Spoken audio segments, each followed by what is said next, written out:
Bonjour, bienvenue dans la section 2.3 du cours 9 sur PHP. Alors, dans la section 2.3, on va regarder comment générer du contenu dynamique à partir de PHP.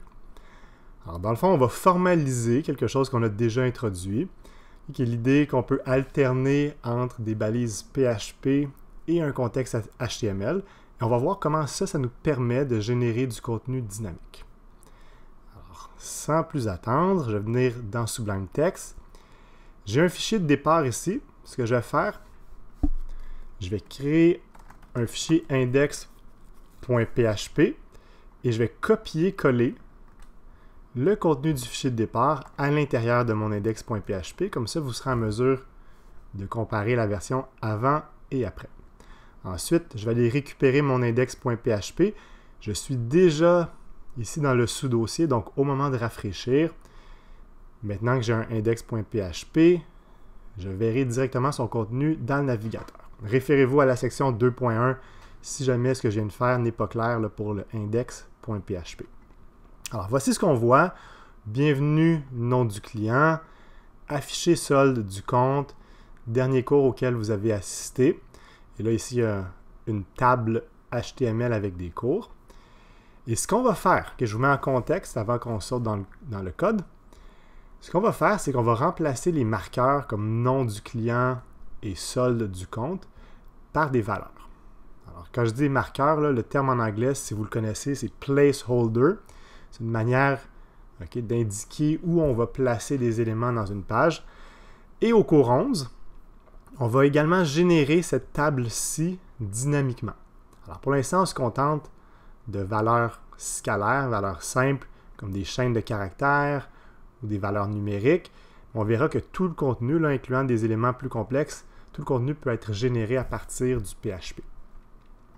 Je viens dans mon index.php et là, ici, au lieu de commencer directement avec des balises PHP comme on l'a fait dans les exemples en 2.1 et 2.2, j'ai commencé avec le template de base. Je ne suis pas obligé de faire un ou l'autre. Je pourrais très bien définir des données avant d'ouvrir le template de base, ensuite venir en HTML, ensuite ouvrir du PHP. Mais là ici, pour cet exemple-ci, je commence avec un template de base. J'ai le métatag pour les caractères spéciaux. J'ai également des métatags pour la gestion de l'affichage sur mobile. Le titre du document, on pourrait le personnaliser. On pourrait mettre démo 2.3, un lien vers Bootstrap ici, et j'arrive à bienvenue, nom du client. OK. Le nom du client, dans une application réelle, il n'y aurait pas quelqu'un qui est payé à l'heure pour maintenir chacune des pages. OK, j'ai un client qui s'appelle David, je vais mettre bienvenue David. J'ai une cliente qui s'appelle Sophie, bienvenue Sophie. J'ai une autre cliente qui s'appelle Amélie, bienvenue Amélie. OK, alors, ce qui se passerait, et rappelez-vous de la démonstration avec les albums de musique, c'est qu'on aurait un seul script, un seul algorithme de génération de contenu, mais certaines portions, comme le nom du client, seraient variables. Et ces données-là variables pourraient venir de différents mécanismes. Ça pourrait venir de mécanismes de session, où la personne s'est connectée à un compte, il y a eu une authentification, et là, on récupère des informations par rapport à ce client ou cette cliente-là dans une base de données. Alors, la session nous donne ce qui s'appelle un token, et là, on récupère des informations dont le nom du client et potentiellement dont le solde. Alors, tout ce mécanisme-là doit être créé une première fois, ajusté aux besoins, mais une fois qu'il est en place, il n'y a aucune maintenance nécessaire, ou du moins, il n'y a pas de changements qui sont faits d'un client à l'autre. Les informations sont récupérées par des mécanismes automatisés. Donne-moi son nom, donne-moi son solde, regarde s'il y a un cookie. Tout ça, c'est mis en place. Et ensuite, on se sert des valeurs dynamiquement. Alors, ce que j'aimerais faire, c'est me servir d'une variable ici au lieu d'une valeur statique. Je vais prendre Camille.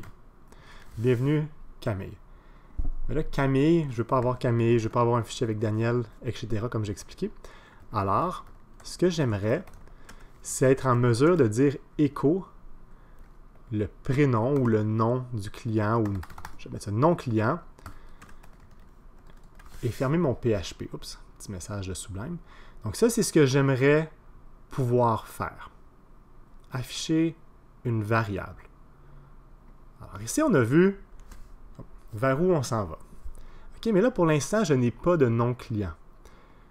Alors, il y aurait différentes techniques pour y arriver. Je pourrais, à l'intérieur même de ces balises-ci, définir une variable non client, l'afficher. Mais ce que je vais faire, et pour formaliser cette idée-là d'alternance ou de cohabitation entre le PHP et le HTML, je vais plutôt définir une zone au début de mon fichier où je vais créer ce nom client-là et potentiellement le compte aussi. Et on verra au cours 10 et au cours 11 qu'on essaie de structurer nos fichiers à séparer les responsabilités. Donc, on pourrait avoir un fichier index qui serait ce qu'on appelle souvent un main, parce que le main, c'est une expression qui vient de plus vieux langages comme le C ou le C++. Donc, on pourrait avoir un fichier index et la tâche de ce fichier-là, sa responsabilité, ça serait de coordonner les différentes actions principales. Connecter à la base de données, récupérer les données dans une requête de sélection, insérer une ligne, afficher les données récupérées. Donc, il y aurait une seule responsabilité qui est la coordination. Ensuite, chacun des fichiers qui seraient appelés dans notre main aurait une responsabilité plus particulière. Pour avoir un fichier, son travail, c'est définir le template de base avec des sous-sections. Et là, dans ce fichier-là, il pourrait avoir d'autres sous-fichiers. Donc, on parlera d'architecture au cours 10 et 11. Mais ici, ce que je veux vous dire, c'est qu'on va isoler la portion responsable de la définition des données, ainsi que la portion ici qui est responsable de l'affichage. Ce sont vraiment deux idées, deux responsabilités différentes. J'ai introduit ça, là, comme je dis, on en parlera plus tard. Alors, nom client est égal à Camille. Ceci, je tiens à insister là-dessus, viendrait fort probablement d'une base de données ou d'un autre mécanisme automatisé. Il n'y aurait pas quelqu'un qui l'écrit à la main. Là. Tout ce qu'on vient de faire, c'est de transférer l'écriture à la main du prénom pour le mettre ailleurs. Alors, il n'y a pas vraiment de valeur ajoutée à faire ça s'il n'y a pas un mécanisme automatisé, mais vu qu'on n'a pas encore vu ce mécanisme-là, pour l'instant, le mieux qu'on peut faire, c'est le mettre en haut et ici, utiliser du PHP. Alors, regardons ce qui se passe. On ouvre du PHP, donc ici, c'est du PHP. On a défini une variable qui est une chaîne de caractères. On ferme notre PHP ici. Donc, dès qu'on ferme le PHP, on tombe en HTML. On ouvre notre template de base. Ensuite, on tombe dans le body, qui est la portion visible. Tout ça, on a vu dans les cours 1 et 2. On ouvre un container, avec une classe Bootstrap pour une marge de dessus, margin top.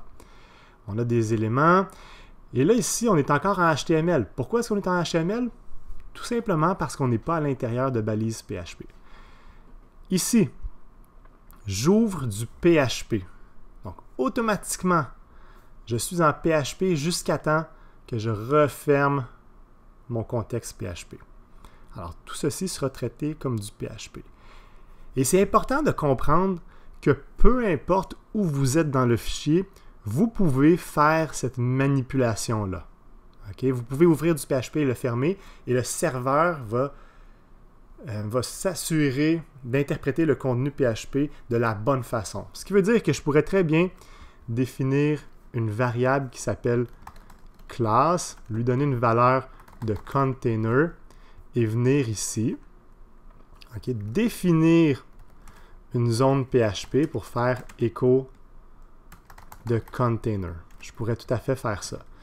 Et là, ça, ce n'est pas très intuitif, mais l'idée du écho, c'est simplement d'envoyer ou d'afficher en HTML. Donc, le sens afficher, c'est pas juste du contenu visible, c'est vraiment d'envoyer au client ce qu'on lui passe à sa droite. Alors ici, je pourrais envoyer, excusez-moi, j'ai mis container comme ça, là, je vous induis en erreur. Je pourrais faire un écho de la variable classe, et ça fonctionnerait très bien.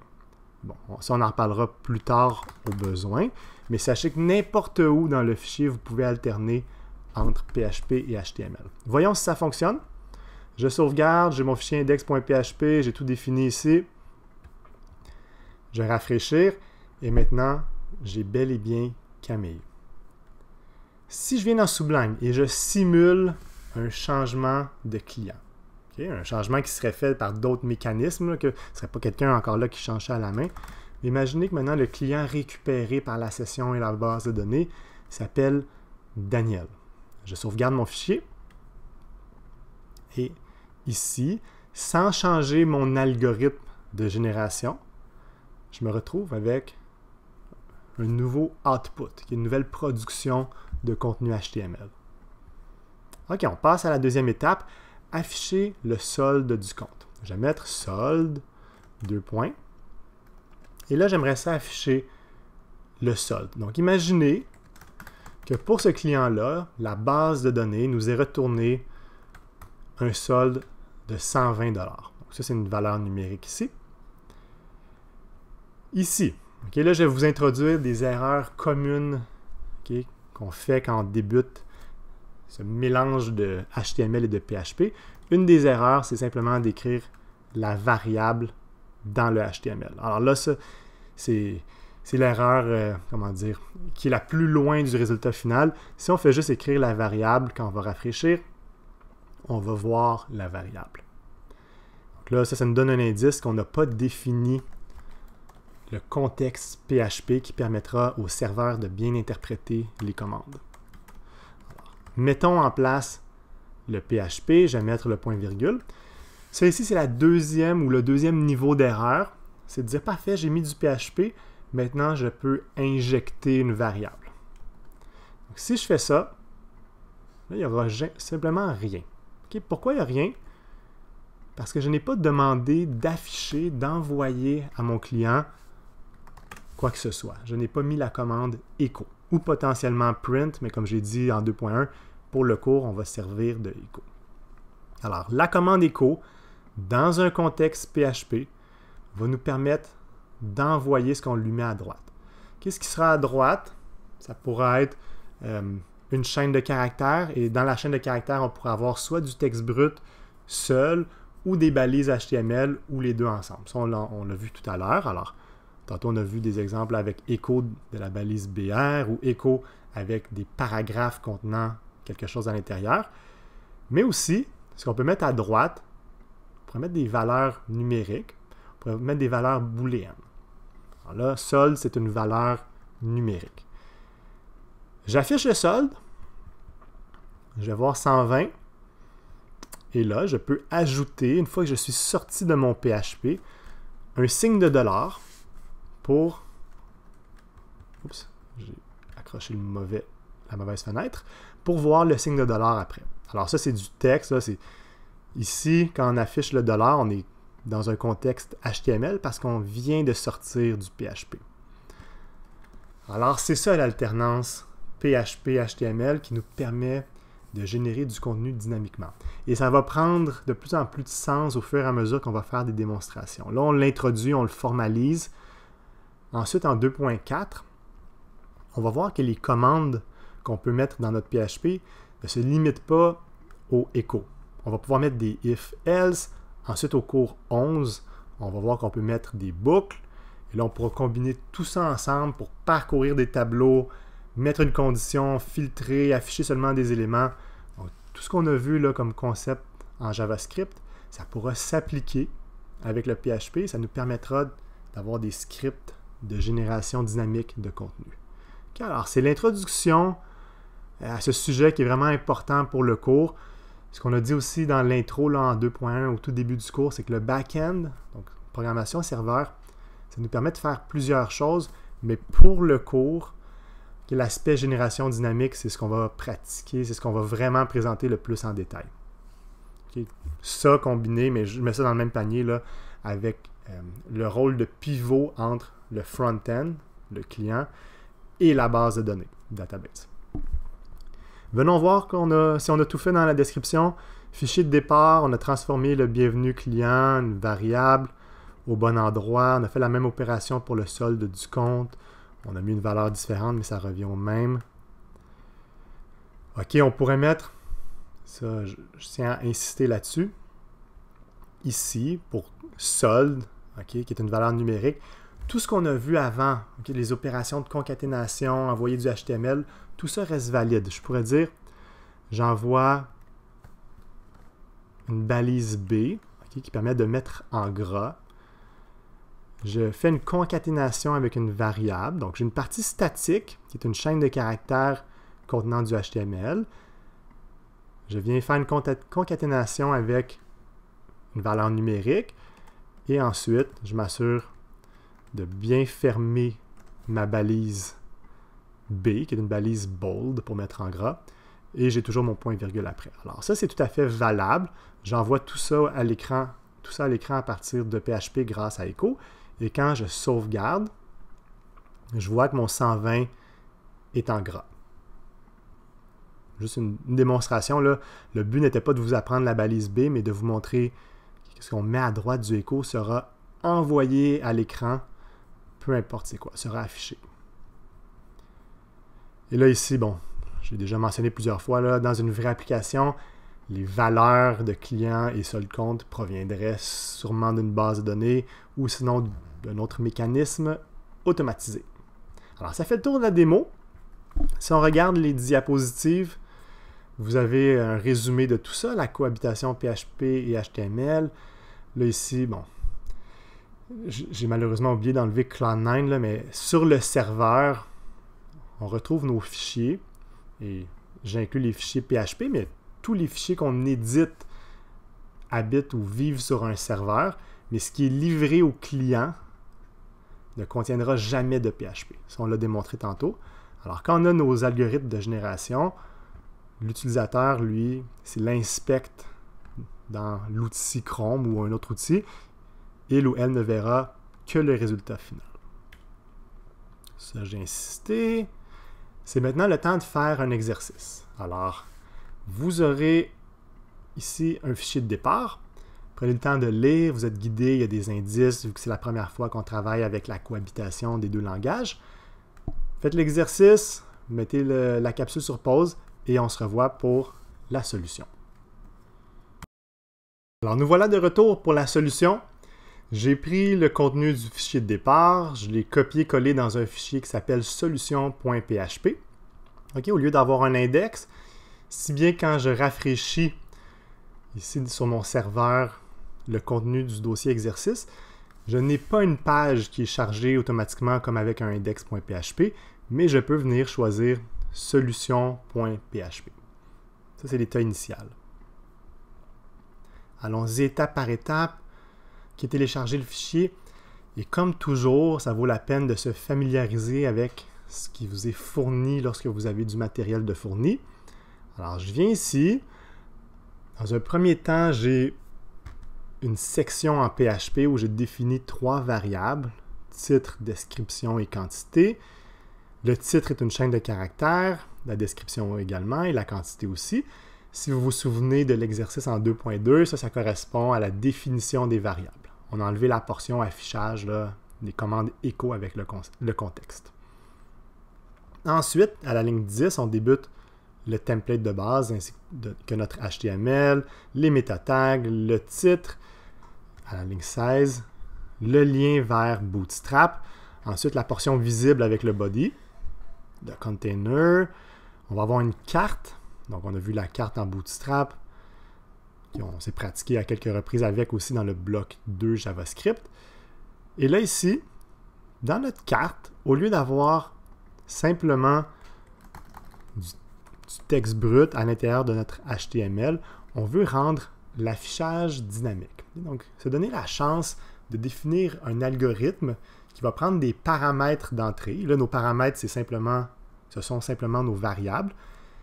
Et grâce à des paramètres et un script dynamique, on est capable de générer des résultats différents en fonction de ce qui est mis en entrée.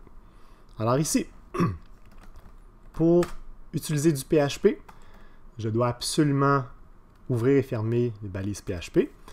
Et à l'intérieur, je vais utiliser titre et je vais l'afficher grâce à la commande echo. Alors, echo titre. C'est fait, je peux faire un test tout de suite, voir est-ce que chandail pour garçon est bel et bien affiché. Je rafraîchis. Chandail pour garçon. Excellent.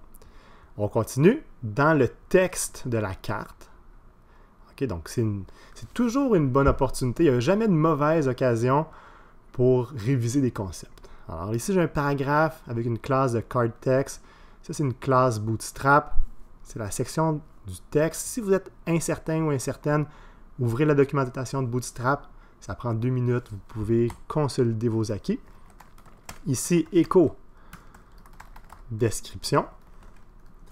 La valeur de description, c'est collection Zara. On a vu tout à l'heure en 2.2 qu'il y a déjà un saut de ligne. Et le reste, donc je rafraîchis la page. Ça fonctionne bien avec collection Zara. Et maintenant, on va afficher la quantité restante, quantité disponible. Tantôt, on s'amusera avec la quantité pour définir une condition. On affichera soit une bannière verte ou rouge. Mais là, pour l'instant, on a juste à afficher la quantité. Donc, je me pose la question, qu'est-ce que je mets à droite de mon écho? Ici, la quantité, c'est une valeur numérique. Je sais que ça fonctionne. Donc, je ne pourrais pas utiliser un tableau directement. Ça, on en a parlé aussi en 2.1. Si c'est un tableau, il faudrait que je rentre dans les index ou dans les clés si c'est un tableau de tableau associatif. Il faudrait que je me retrouve avec une valeur scalaire à la droite du écho, donc soit une valeur numérique, une valeur booléenne ou une chaîne de caractères. Je ferme mon PHP pour que la suite de mon document soit du HTML. Je vais rafraîchir ma page ici. Quantité disponible, 2. Alors, ça, c'est bon. Ici, prenez le temps de réfléchir à ce qui aurait été nécessaire comme structure de contrôle. Souvenez-vous, en algorithmie, on a des structures de données et on a des structures de contrôle. Et là, on parle de la condition et de la répétition. Alors, pour utiliser la variable taille qu'on avait définie en 2.2 dans l'exercice, les tailles ici, on aurait dû utiliser une boucle pour parcourir le tableau et afficher chacun des éléments.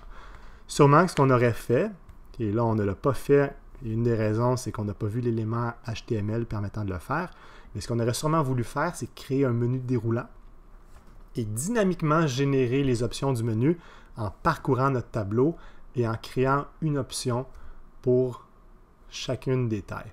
Alors, si vous regardez la balise Select en HTML, vous allez voir que la balise Select, c'est ce qui permet de créer un menu déroulant. Et pour chacune des options, on définit une option, une balise option. Alors, on aurait pu faire ça, mais on n'a pas vu le Select, on n'a pas vu l'option et on n'a pas encore vu la boucle en PHP. Alors, c'était juste une question philosophique ici. Et on verra par contre la boucle, comment parcourir un tableau au cours 11. Alors voilà, c'était la solution pour 2.3. Si on regarde la suite très rapidement, nous sommes rendus après ça à 2.4. On va faire un rappel rapide de l'algorithmie, de la condition. On va regarder sa syntaxe en PHP et on va conclure le cours. Alors, merci de votre attention et on se revoit à la capsule 2.4.